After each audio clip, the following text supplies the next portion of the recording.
बिस्मिल्लाहिर्रहमानिर्रहीम, अस्सलाम वालेकुम। ऐसे व्लॉग फैमिली में आपको वेलकम करती हूँ। स्टूडेंट्स, आज हम बात करने लगे हैं क्लर्क के बारे में। क्लर्क को कहा जाता है क्लर्क बादशाह। क्लर्क को क्लर्क बादशाह क्यों कहा जाता है? क्योंकि ये ऑफिस के बहुत अहम काम सर अंजाम देता है। ये बाज़ ऐसे काम भी कर लेता है जो कि हायर पोस्टेड जो ऑफिसर्स हैं वो नहीं कर पाते, लेकिन क्लर्क उसको बहुत अच्छे तरीके से सर अंजाम देता है, इसलिए क्लर्क को क्लर्क बादशाह भी कहा जाता है। क्लर्क मुख्तलिफ किस्म के होते हैं, जिसमें यूडीसी है, एलसीडी है और एचसी है, यानी कि upper division clerk, lower division clerk और head clerks. Upper division clerk के बारे में मैं ऑलरेडी बात कर चुकी हूँ कि इसका क्या क्राइटेरिया है, ये इसके किस तरह आप इसके लिए अप्लाई कर सकते हैं। इसकी वीडियो जो डिटेल है डिस्क्रिप्शन में इसका लिंक आप देख सकते हैं। आज हम बात करेंगे एलडीसी के बारे में, यानी कि लोअर डिवीजन क्लर्क के बारे में, कि ये क्या होता है और इसमें अप्लाई करने का तरीका क्या और क्या क्या इसकी जो है नेसेसरी क्वालिफिकेशन है, या जो भी हम सारा ना आज एलडीसी पे बात करेंगे। सबसे पहले मैं ये बात करूँ कि ऐसे बच्चे जो मैट्रिक के बाद तालीम हासिल नहीं कर सके, उन्होंने छोड़ दी, खुद छोड़ दी या किसी रीज़न की वजह से नहीं पढ़ सके, तो ज़रूरी नहीं है कि दुनिया उनके लिए ख़त्म हो गई है क्योंकि उन्होंने मैट्रिक कर लिया है, उनके लिए कोई जॉब नहीं है, कोई अपॉर्चुनिटी नहीं है। ऐसा बिल्कुल नहीं है। मैं ऐसे वालिदैन से भी दरख्वास्त करूँगी कि अगर आपके बच्चों ने मैट्रिक के बाद आगे एजुकेशन हासिल नहीं की तो कोई ऐसी बात नहीं है, वो भी जॉब के लिए अप्लाई कर सकते हैं, गवर्नमेंट जॉब के लिए अप्लाई कर सकते हैं, जो कि है एलडीसी। ये मैट्रिक के बाद आप अप्लाई कर सकते हैं। इसके लिए बस थोड़ी सी चीज़ें रिक्वायरमेंट हैं, जो अगर आप अपने बच्चे को सिखा देते हैं तो वो एक अच्छी पोस्ट के लिए, गवर्नमेंट जॉब के लिए अप्लाई कर सकता है। इसलिए मेरी वीडियो को डिटेल से एंड तक ज़रूर देखिएगा, ताकि आपको पता चले कि मैट्रिक के बाद आपका बच्चा कैसे किसी गवर्नमेंट जॉब के लिए अप्लाई कर सकता है। तो चलें हम बात करते हैं। जो एलडीसी हैं ये लोअर डिवीज़न क्लर्क होते हैं और ये मुख्तलिफ गवर्नमेंट सेक्टर्स में काम करते हैं, मुख्तलिफ अदारों में काम करते हैं, जिनमें वापटा है, प्राइवेट सेक्टर भी हैं, एफबीआर भी है, एफआईए भी है। इसके अलावा आप आर्म फोर्सेस में भी अप्लाई कर सकते हैं, जिसमें नेवी भी आ जाती है, एयरफोर्स भी आ जाती है। तो आप आर्मी के तीनों डिपार्टमेंट्स में भी जो हैं वो अप्लाई कर सकते हैं, और आपकी जो ड्यूटी है वो मुख्तलिफ जगह लग सकती है। यानी कि अगर आप पाक नेवी में चले गए हैं तो आप इसके हॉस्पिटल्स में भी आपको पोस्ट किया जा सकता है, इसके सिलेक्शन सेंटर में, हेडक्वार्टर्स में, ट्रेनिंग सेंटर में, मुख्तलिफ जगहों पर आपको अप्लाई किया जा सकता है।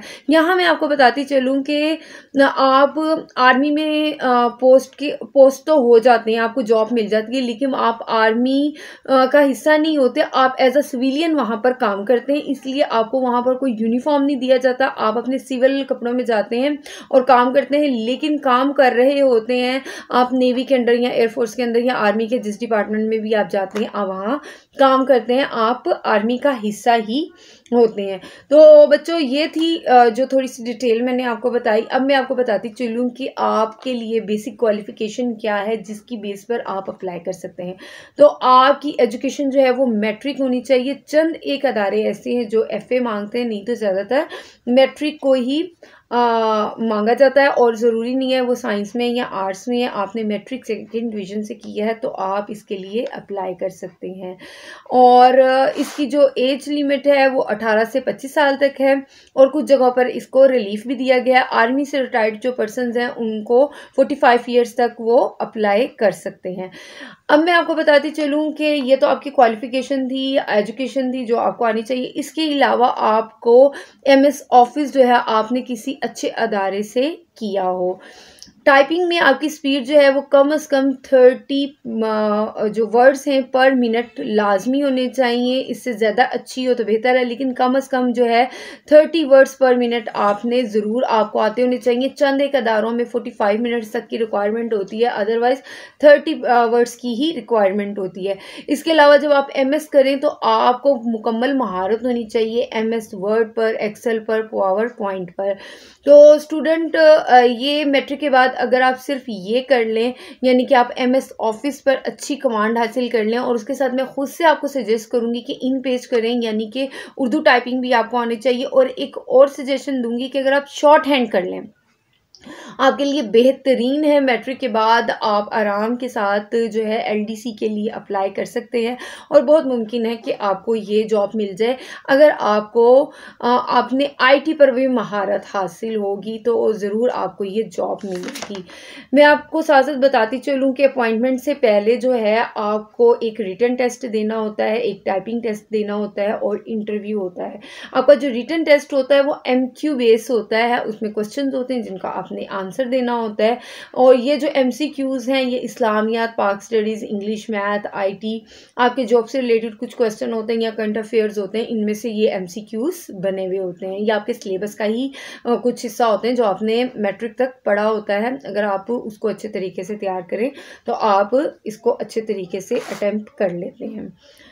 इसके अलावा टाइपिंग, जैसे कि मैंने आपको पहले बताया कि आपकी टाइपिंग अच्छी होनी चाहिए। एमएस जो आप सीखें उसमें आपको महारत हासिल होनी चाहिए, क्योंकि उसका भी आपका टेस्ट होता है। उसमें आपको कोई लेटर टाइप करने के लिए दे सकते हैं, पैराग्राफ दे सकते हैं, या आपको एमएस में कह सकते हैं क्योंकि टेबल क्रिएट करें या टेबल का कोई कॉलम क्रिएट करें। इस तरह कुछ भी वो आपसे करवा सकते हैं प्रैक्टिकली, इसलिए आपने उसको अच्छे से सीखना है।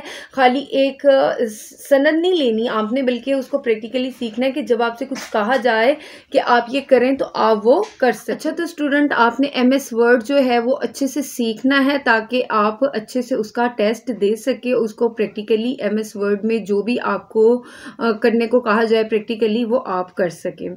तो अगर आप इस सब प्रोसीजर को क्लियर कर लेते हैं तो आप एज जो है एलडीसी सिलेक्ट हो जाते हैं। इसका जो स्केल है 9 स्केल है और इसकी जो पे है वो तकरीबन 20 से 25 हज़ार तक हो जाती है। तो स्टूडेंट्स, मैं आपको बताती चलूँ कि ज़रूरी नहीं है कि आपने मैट्रिक किया है और एलडीसी लग गए हैं तो बस यहीं पर आप रुक गए। अगर आप अपनी एजुकेशन जारी रखते हैं, आप एफए करते हैं, तो आप बहुत जल्दी तरक्की कर सकते हैं यूडीसी के लिए। फिर आप अगर ग्रेजुएशन करते हैं तो आप एचसी के लिए, और इस तरह आगे आगे आप तरक्की की राहें पार कर सकते हैं। इसके लिए ज़रूरी है कि आप अपनी एजुकेशन को आगे आगे कंप्लीट करें, प्राइवेटली सेकंड टाइम में पढ़ लें, इलामा इकबाल ओपन यूनिवर्सिटी से पढ़ लें, या किसी भी तरीके से अपनी एजुकेशन को आगे जारी रखें ताकि आप तरक्की करते जाएं और तरक्की की मंजिलें आपके लिए खुलती जाएं। इसके लिए ज़रूरी यही है कि आप अपनी एजुकेशन को फर्दर आगे लेकर जाएं। तो जब आपकी अपॉइंटमेंट हो जाती है, आपको जो है 3 माह की ट्रेनिंग होती है NITB की, जो कि आपको क्लियर करनी ज़रूरी होती है। ये क्लियर ना करें तो आपकी जॉब कंफर्म नहीं होती, परमानेंट नहीं होती। इसके लिए आपको ये क्लियर करना लाजमी है। NITB का टेस्ट कैसे क्लियर करते हैं इस पर इंशाल्लाह मैं बहुत जल्द वीडियो बनाने वाली हूँ। मैं आपको बताती जाऊँ, आप लोगों को जॉब जब आपको मिल जाती है तो आपको पे के अलावा होम अलाउंसेस वगैरह, pension, transport facility, health facility वगैरह जो है वो आपको मिल जाती है। आपकी पोस्टिंग जो है डिपार्टमेंट के किसी भी शोबे में हो सकती है, जैसा कि मैंने आपको पहले बताया। इस तरह अगर आपकी उम्र जो है वो 60 ईयर्स तक की होती है जब आपको रिटायरमेंट मिलती है, तो उससे पहले पहले आपके पास काफ़ी चांसेस होते हैं कि आप अच्छे तरीके से अपनी जॉब को करें, अपनी हायर जो है क्वालिफिकेशन को जारी रखें और मज़ीद तरक्की करते जाएं। तो तरक्की आपके अपने हाथ में है। हम सिर्फ किस्मत के लिए नहीं रो सकते कि किस्मत हमें अच्छी नहीं मिली, हम अपनी किस्मत खुद भी बनाते हैं। तो प्यारे बच्चों, आप एजुकेशन की वजह से बहुत आगे जा सकते हो। मैट्रिक के बाद अगर आप रुक गए हो तो आप इस जॉब के लिए अप्लाई करें और उसके बाद अपनी एजुकेशन को आगे लेकर चलें। अगर आपको मेरी वीडियो पसंद आई है, इसको लाइक करें, चैनल को सब्सक्राइब करें और मुझे दुआ में याद रखें। अल्लाह हाफिज़।